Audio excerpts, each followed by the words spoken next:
21h, 23h, juste avant la nuit, la libre antenne. Johan Rock vous écoute. Soyez les bienvenus dans ce nouvel épisode de Juste pendant l'été, la version estivale de Juste avant la nuit. C'est toujours le même principe en ce mois de juillet, faire de cette émission un moment qu'on fabrique ensemble, mais différemment de ce qu'on a l'habitude de faire tout au long de l'année.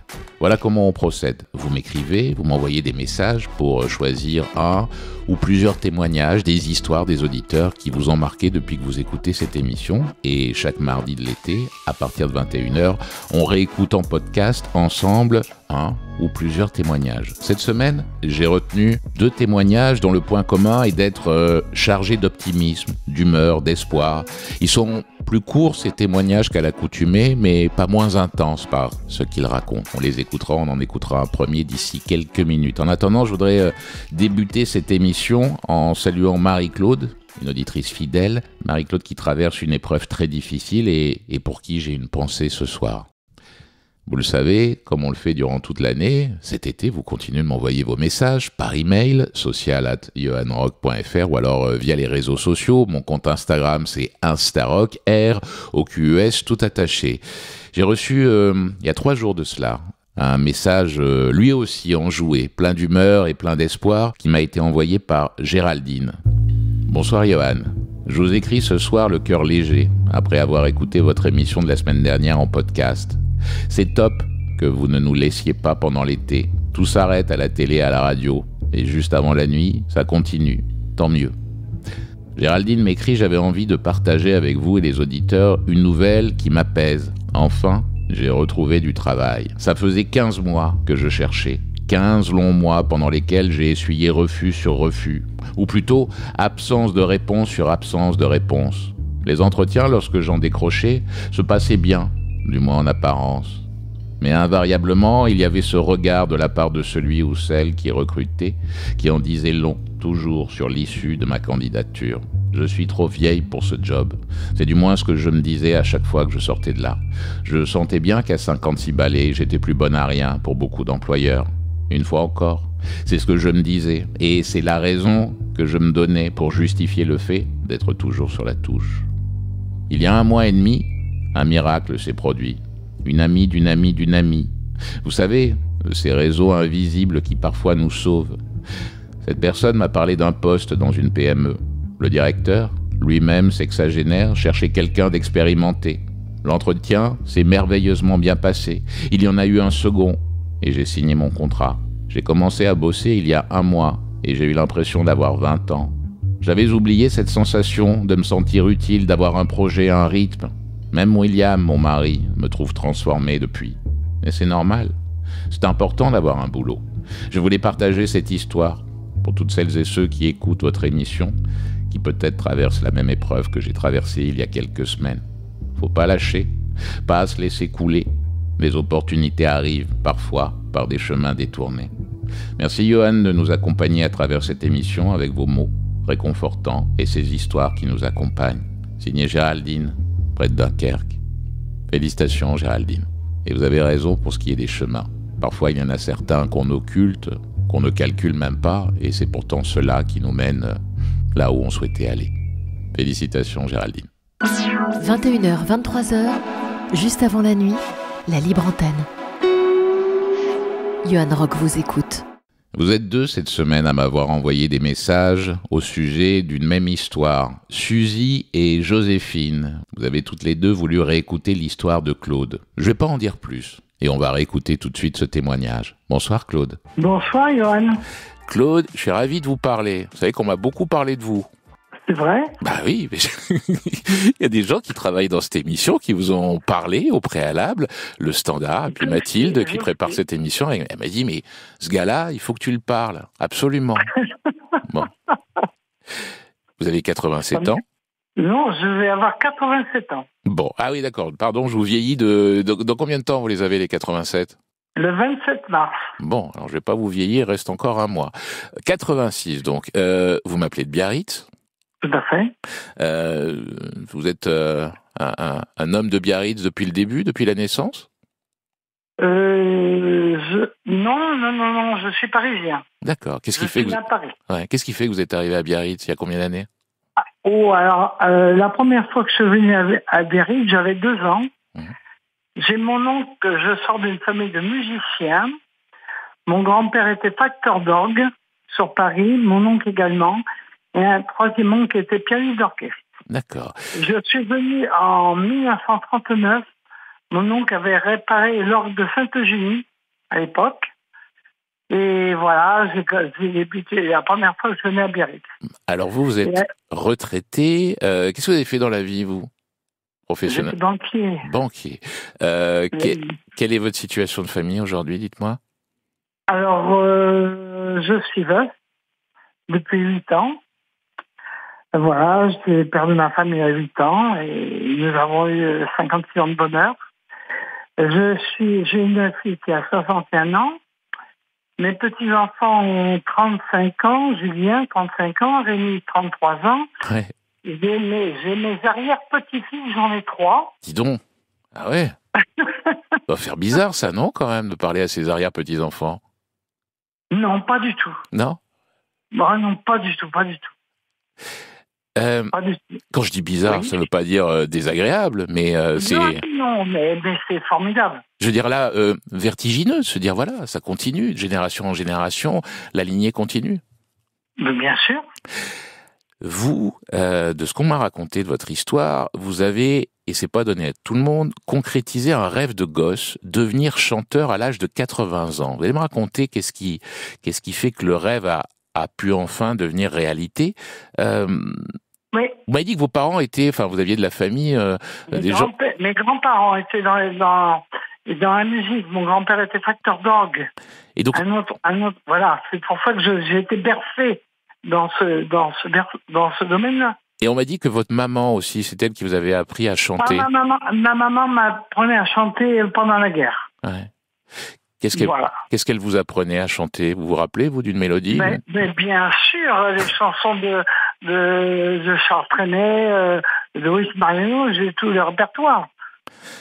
Elle avait un côté un peu artiste, votre maman? Tout à fait. C'était quel genre de femme? Comment vous pourriez me la présenter, cette femme qui était votre mère? Une femme très, très...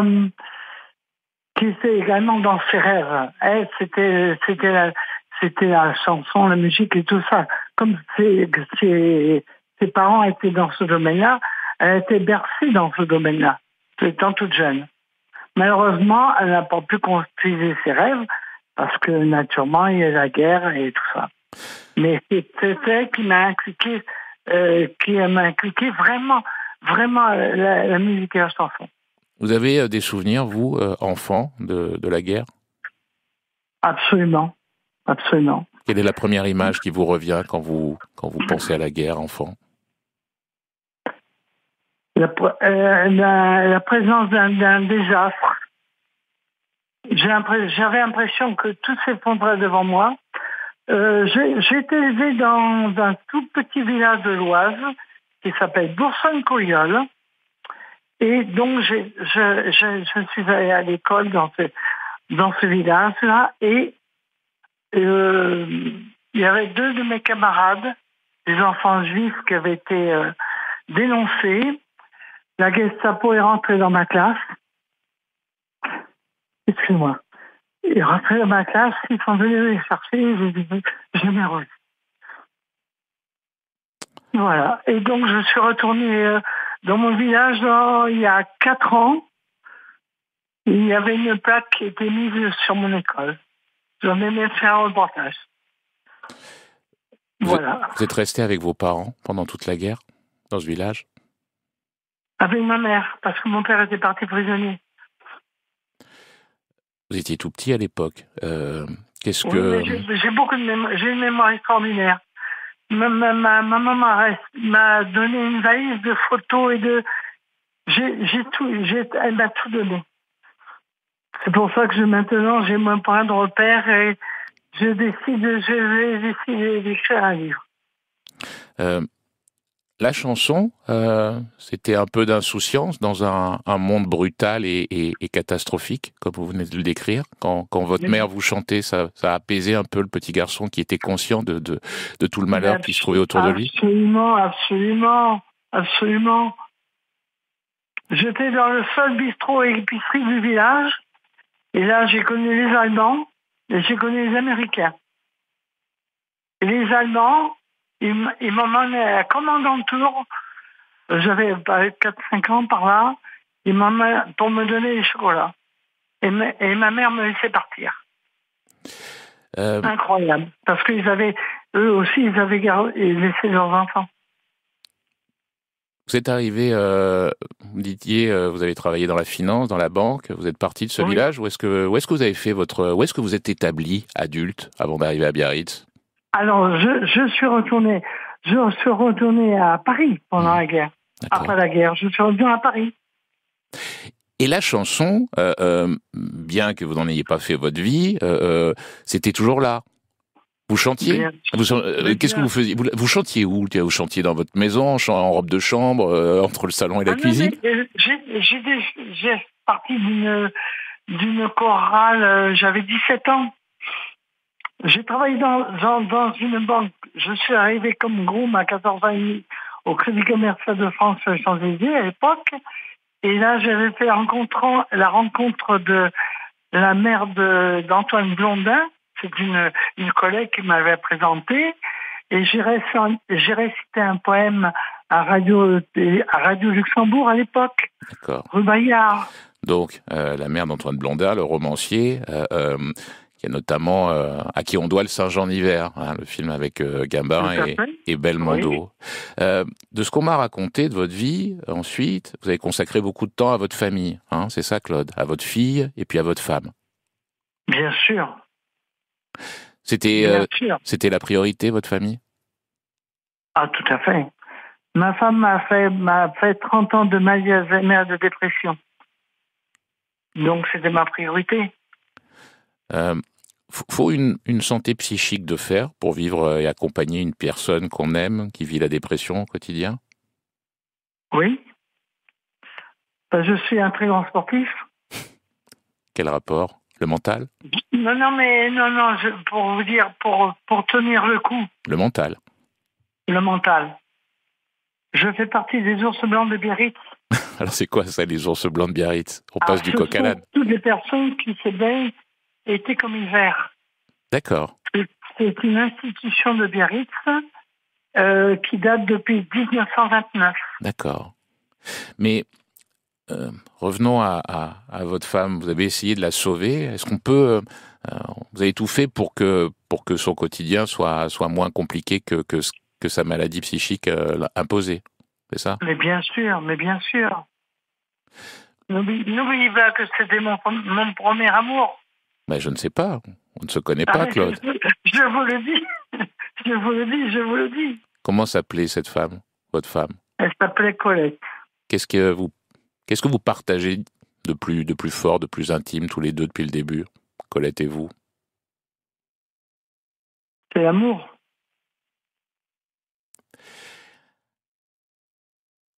Qu'est-ce qui fait qu'un jour, à 80 ans, pour revenir à la chanson, vous êtes dit, ça y est, maintenant, je vais concrétiser ce rêve de gamin? Pourquoi 80 ans? Pourquoi pas avant? Avant, j'avais toute ma vie qui a été consacrée pour mon épouse. Et je me suis dit, que tu sors, que tes grands-parents étaient dans la musique, je me suis dit, allez, tu y vas. C'est à partir de là que j'ai démarré. En 4 ans de temps, j'ai remporté déjà plusieurs concours. Je viens de sortir 2 singles. Donc je peux vous donner les titres. Non, alors pas tous les titres, mais si j'ai bien compris, en fait, c'est la disparition de votre épouse qui fait que vous êtes senti autorisé à vous consacrer à votre passion enfin. C'est ça? Tout à fait. Qu'est-ce que vous chantez, vous? Chanson française. Oui, mais quoi? Parce qu'elle est assez vaste, la chanson française. Ça va de Calogero à Kenji Girac, en passant par Charles Aznavour. Ne rigolez pas. Charles Aznavour, Danny Briand, Charles Trenet, Luis Mariano. Chantez-moi un truc, là, par exemple, tout de suite, maintenant. Si vous voulez, Ouais. si vous voulez. Allez, 20 secondes de ce que vous voulez.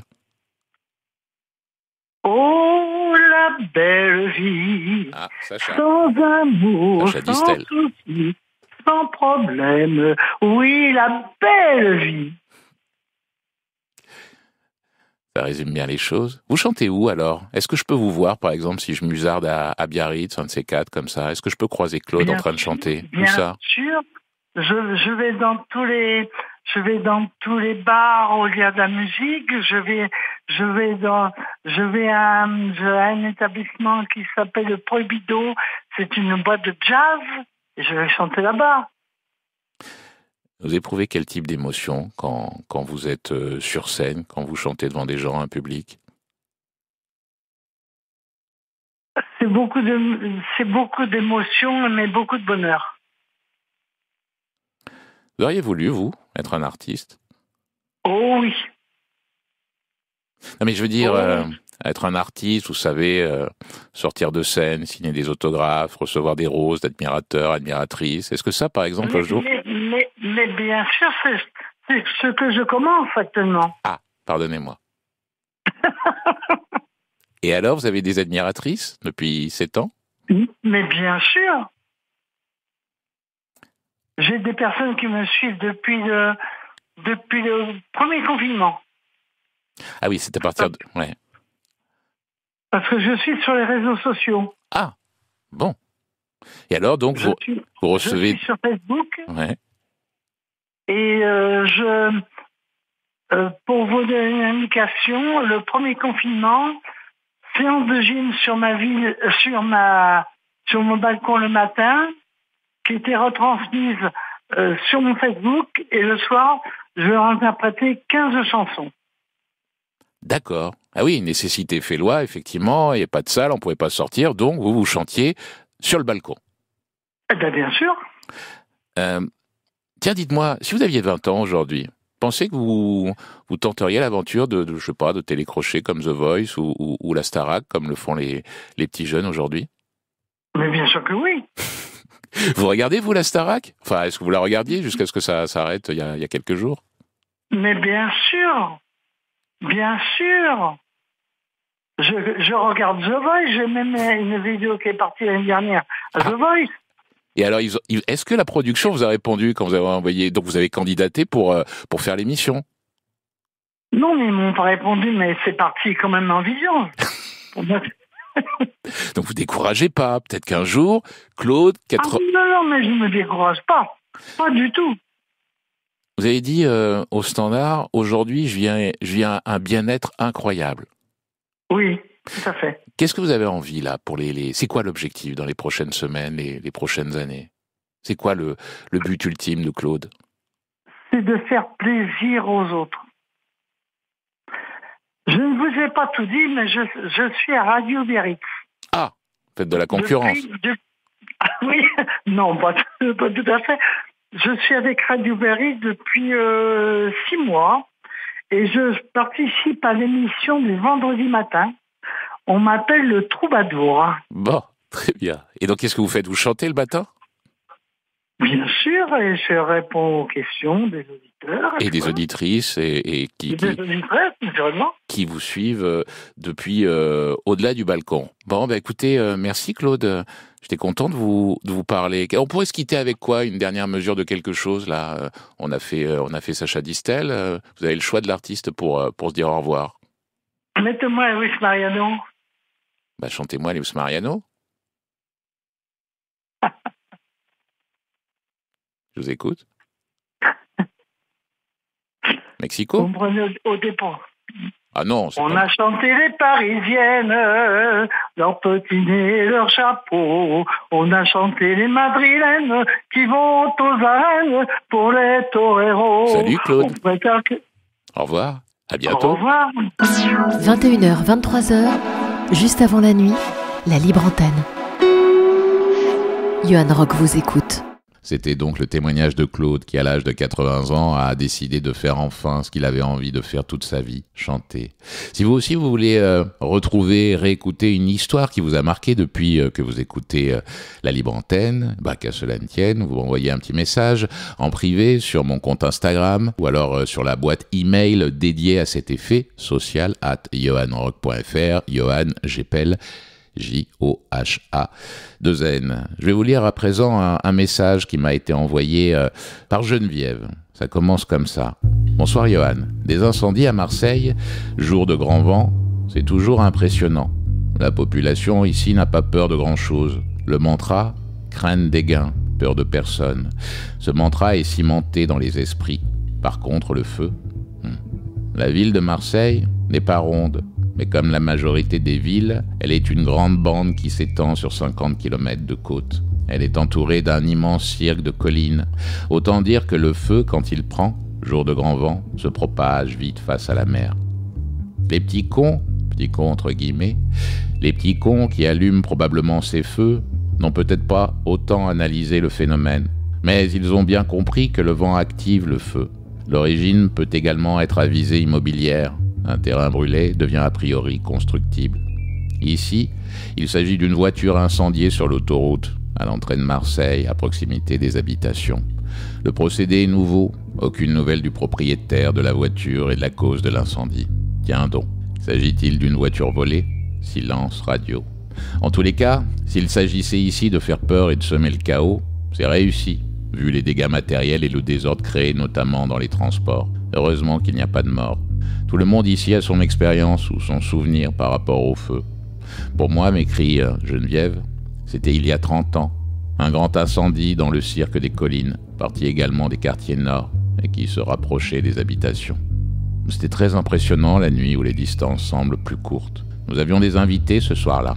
Et avant qu'ils ne partent, j'ai fait un choix rapide de ce qui me semblait important à préserver, si toutefois il fallait évacuer d'urgence.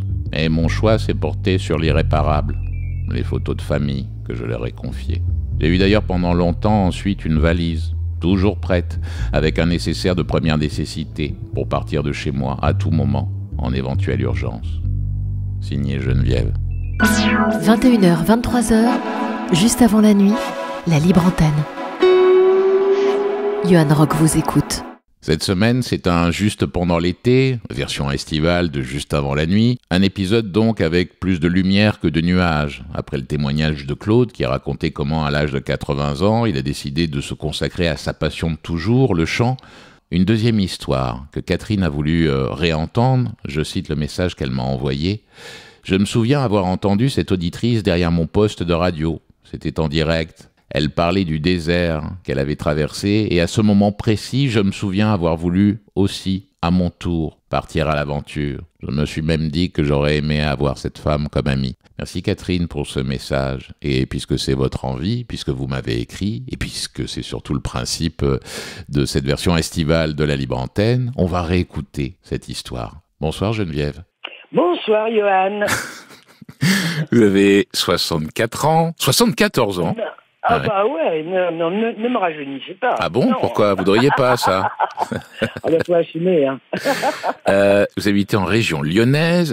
Qu'est-ce que vous avez fait dans la vie puisqu'aujourd'hui vous êtes à la retraite? Ah ouais, je vais pas vous raconter ma vie parce que ça va prendre trop de temps. Hein. Donnez-moi comme ça un petit bout du catalogue. Non mais en gros, j'ai passé une bonne trentaine d'années en conseil en communication. Ah, j'étais même chez RTL, j'ai créé l'antenne. Très bien, c'est au bon endroit pour le dire, c'est bien. Ouais. Ah bah voilà, exactement. Donc après conseil en communication, après j'ai monté une agence conseil en RSE, responsabilité sociétale d'entreprise. Comprends rien du tout, d'accord, ouais. Et puis ensuite. Oh bah allez, responsabilité sociétale d'entreprise, c'est important quand même. Je n'ai pas dit que ça ne l'était pas, j'ai dit simplement que c'était. Bon, donc vous étiez très occupé, si j'ai bien compris. Ouais, j'ai même été conseillère municipale à la ville de Lyon. Bon. Et puis là, j'ai décidé d'être libre. Bon, alors vous allez m'expliquer justement comment on devient libre, parce que c'est pas forcément facile. Vous avez des enfants, vous êtes marié, vous l'avez été. C'est quoi votre situation de famille? Ouais. Eh ben oui, je suis marié, je suis encore avec le père de mes 2 filles.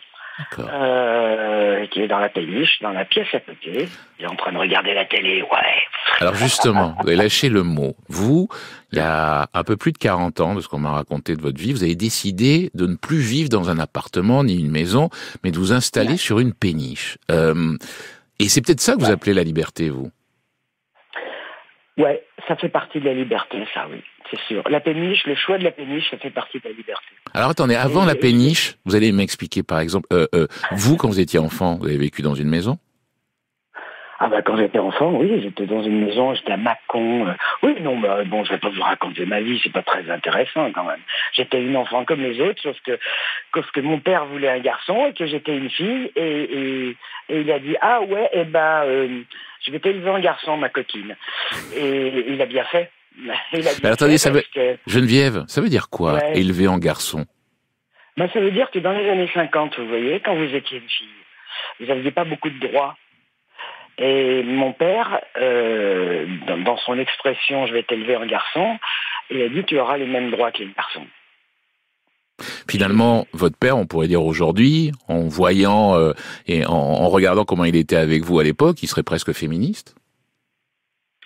Ah ouais, complet, oui. Oui. Oui, alors je sais pas enfin non, je veux pas généraliser, je veux pas parler à la place de mon père qui est assez décédé, bien sûr.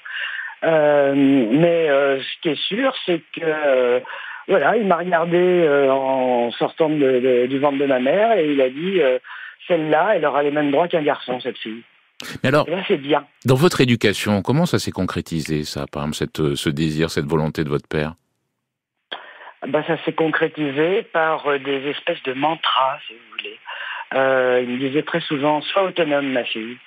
Alors par exemple, il était journaliste au Courrier de Saône-et-Loire à Mâcon, et il était chef d'agence d'ailleurs quand même, et il m'a inscrit par exemple au Critérium du jeune champion. Ah, vous savez pas ce que c'était ce truc-là, hein? Non, dites-moi. C'était une course de cartes carrossées. Ça s'appelait des carniels, ces cartes carrossées. C'était comme des voitures, mais petites. Hein. Et puis moi, j'avais 9 ans et j'étais la seule fille, bien sûr, parce qu'il n'y avait que les garçons qui avaient le droit de conduire des voitures à cette époque-là. Mais alors, Geneviève, la question, est-ce que vous aviez envie de ça? Ou est-ce que, par exemple, parfois, vous aviez envie de distraction comme avaient peut-être vos copines à l'époque? C'était quoi l'enfant que vous étiez? Il aspirait à quoi? Elle aspirait à quoi? Croyez, enfin, si vous me croyez ou pas, je sais pas. Hein. Dites-moi. Mais ou bien c'est parce que mon père avait beaucoup d'influence sur moi, mais là, on va pas tomber dans la psychanalyse là. Hein. Ou bien c'est parce que j'ai tout de suite compris que en ayant on va dire des engagements, des occupations, des loisirs qui étaient des loisirs réservés aux garçons, eh bien, je gagnais mon autonomie. Et ce fameux mantra de mon père, sois autonome, ma fille, je l'ai complètement intégré. Hein. C'était pas imposé du tout. Hein. Je l'ai intégré. Et je l'intègre encore. Alors, revenons à la péniche. Vous avez rencontré... Là, on est loin quand même. Bah oui, mais en même temps, c'est vous qui m'y amenez. Donc, effectivement, c'est intéressant. Il s'appelait comment, votre père? C'était quoi son prénom? Roger. Bon. C'était bien de parler de Roger un petit peu et de l'influence qu'il a eue sur la petite fille et l'adulte que vous êtes devenu. Vous êtes parti de chez vos parents à quel âge, vous? Je suis parti de chez mes parents, je devais avoir quoi, juste après mon bac, à 18 ans. Ouais.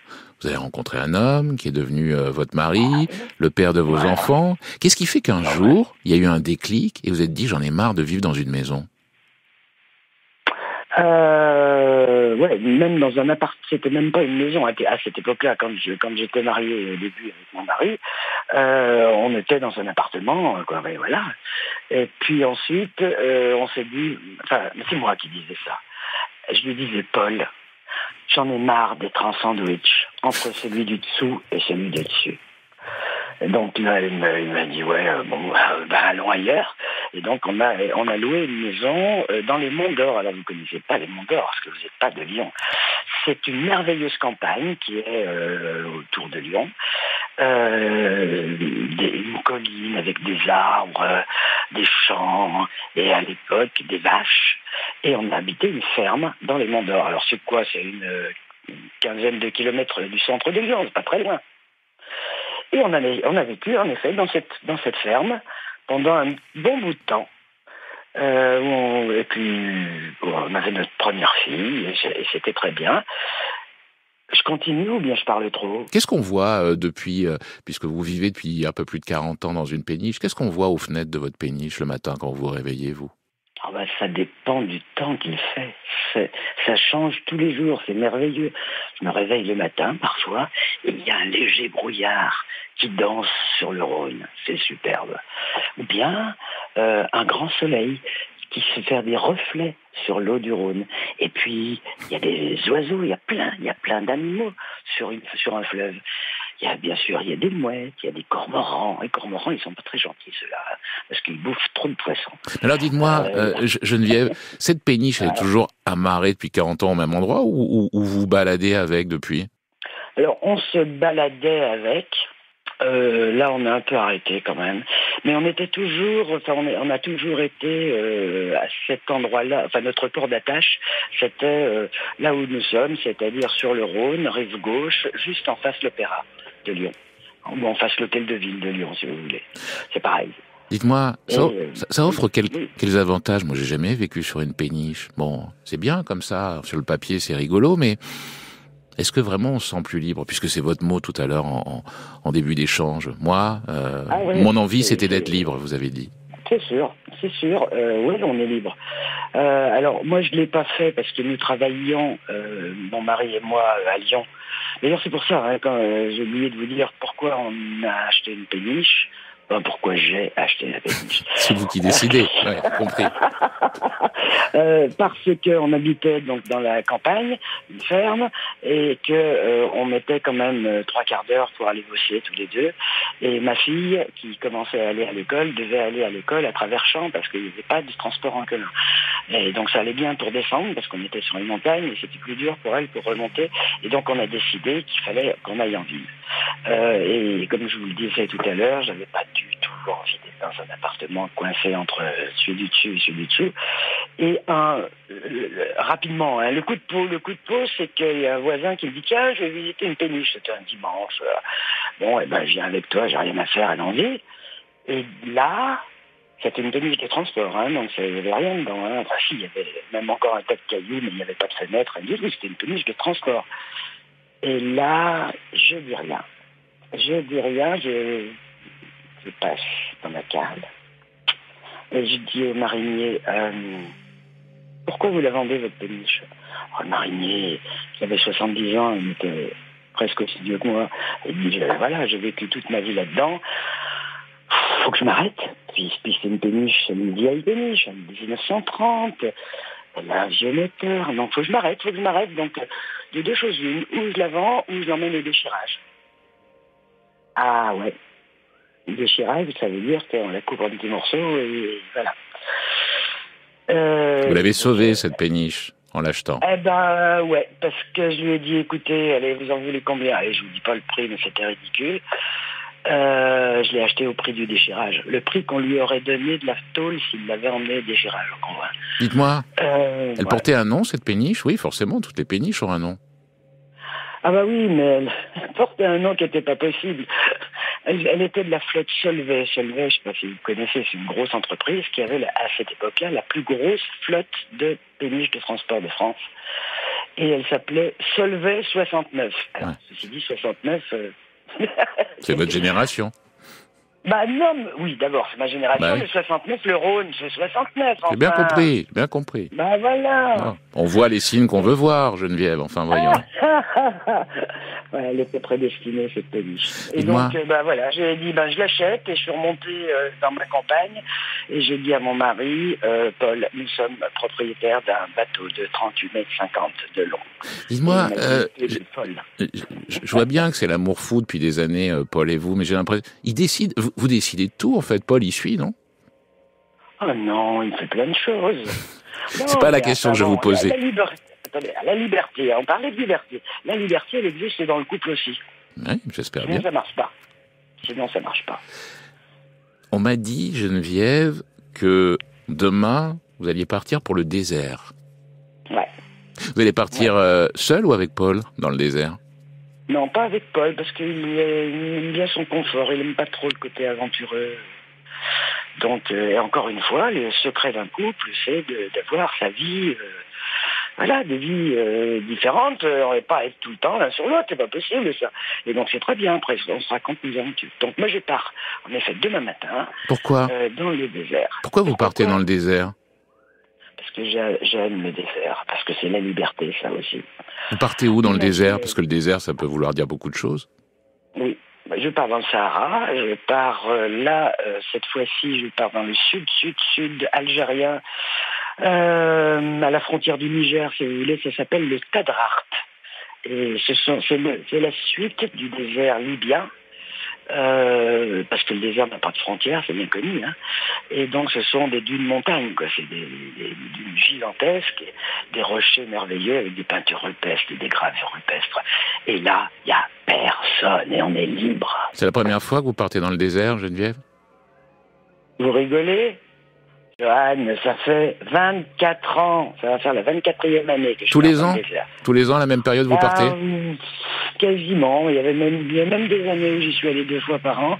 Il y a des périodes très précises pour aller dans le désert, où on y va en février-mars, comme je le fais là, ou bien en octobre-novembre. Pour des histoires climatiques et de chaleur, c'est ça? Bah oui, évidemment. Et puis quand c'est vraiment l'hiver, en mois de janvier ou au mois de décembre, il caille vraiment la nuit dans le désert, là, vraiment. Hein.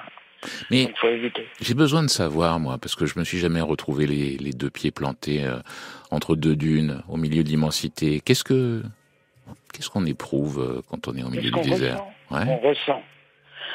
Il y en a qui adorent le désert comme moi, il y en a qui aiment pas ça parce que ça leur fait peur. Cette étendue minérale, moi ça me plaît.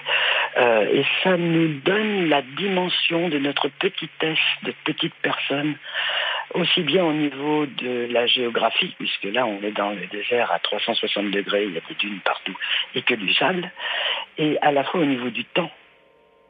L'espace et le temps, c'est quand même très très lié. Hein. On est dans un espace qui est incroyable, je ne sais pas comment le décrire, et on est dans un temps qui est immémorial, puisque ces dunes existent depuis quasiment la nuit des temps. Non, pas tout à fait. Hein, parce qu'il y a eu... C'est silencieux le désert, ou au contraire c'est très bruyant? Non, c'est très silencieux, mais il faut être à l'écoute, il faut y savoir écouter. Et Geneviève, je me pose une question, quand vous êtes au milieu de tout ce sable, vous vous taisez ou vous continuez de parler? Vous avez l'air de dire que je parle beaucoup. Hein. Non, c'est vous qui faites le sous-texte, je pose la question. Non, je me tais. J'écoute le silence. Et vous savez ce que je fais quand on arrive, parce que je pars avec plusieurs copains, hein, on peut pas partir tout seul dans le désert, c'est pas possible. Donc quand on est au bivouac le soir, en général je pars avec des garçons. Tiens, comme c'est bizarre. Et donc je dis, les garçons, vous préparez le dîner là, et moi je monte sur la plus haute dune. Et vous savez ce que je fais? Je regarde à l'est le soleil, la lune se levait, et à l'ouest, le soleil se couchait. Et là, je pleure. Geneviève. Ouais. Vous avez eu la vie que vous vouliez avoir? Ouais, je crois.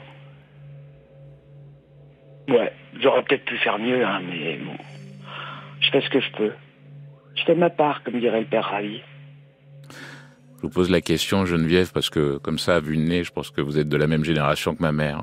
Ce qu'on appelait les 68 arts, de manière un peu hâtive. On a dit souvent de cette génération qu'elle avait eu la chance d'avoir beaucoup plus de chance que leurs aînés, les parents, les grands-parents, qui avaient connu la guerre, et puis les générations d'après, qui ont connu le chômage, le sida, etc. On a parlé de chance, mais vu de votre fenêtre, pensez qu'avoir la vie qu'on a envie d'avoir, ça se gagne, que c'est pas qu'une histoire de chance, que ça se mérite, qu'il faut se défoncer pour? Je crois qu'il y a beaucoup de chance. Vous avez parfaitement raison. Les années 50, c'était les années où on pouvait tout faire, où tout était possible. Et on a fait plein de conneries, hein, d'ailleurs. Hein. La preuve, là, on est dans une société quand même zarbi. C'est peut-être bien nous qui l'avons créée, cette société. Donc, moi, personnellement, je pense en effet que j'ai fait ce que je voulais faire. Je voulais faire ça et je l'ai fait. Et puis, en m'y regardant un petit peu de haut, du haut de mes 74 ans bientôt, je me dis que je suis redevable. Je suis redevable. Quand vous reviendrez du désert, vous me direz comment c'était cette année ? Ouais, je vous enverrai quelques photos, ça ne se décrit pas le désert. Ça se vit, ça se voit et ça se vit. Bon, bonne route alors. Ouais, bon, on n'a pas parlé de la péniche du coup, bah tant pis, hein. C'est ça les hasards de la conversation, ce sera pour une prochaine fois. Je vous embrasse Geneviève. D'accord, allez moi aussi, à bientôt et bonne nuit. 21h, 23h, juste avant la nuit, la libre antenne. Johan Rock vous écoute. C'est avec ce témoignage de Geneviève qu'on va se quitter pour cette semaine. Je vous avais dit, c'est une version un peu plus ramassée du podcast cette semaine. Mais finalement, on n'est pas chez Saint-Maclou. Les histoires, ce n'est pas à l'aune de leur durée qu'on les juge, mais de leur intensité. Et ces deux histoires qu'on vient d'écouter me semblent promptes à nous donner un peu de baume au cœur. C'est un plaisir à chaque fois de vous lire tout au long de la semaine. Alors surtout, continuez de m'écrire, social@johanrock.fr ou alors sur les réseaux sociaux, Instarock, ROQES, tout attaché, mon compte Instagram. Si vous souhaitez soutenir l'émission, vous savez que vous avez toujours la possibilité d'aller sur le www.johanrock.fr, à la cagnotte, faire un don ou alors vous abonner. Cette émission est gratuite, elle le restera toujours, mais c'est grâce à vos dons, ce que vous faites depuis le début de cette version Internet, qu'on peut poursuivre cette aventure commune de manière un peu plus pérenne. Je vous souhaite une belle semaine, de profiter de cet été, de ce mois de juillet, et puis la semaine prochaine, juste pendant l'été, on se retrouve, profiter de la vie. Après tout, on n'en a qu'une.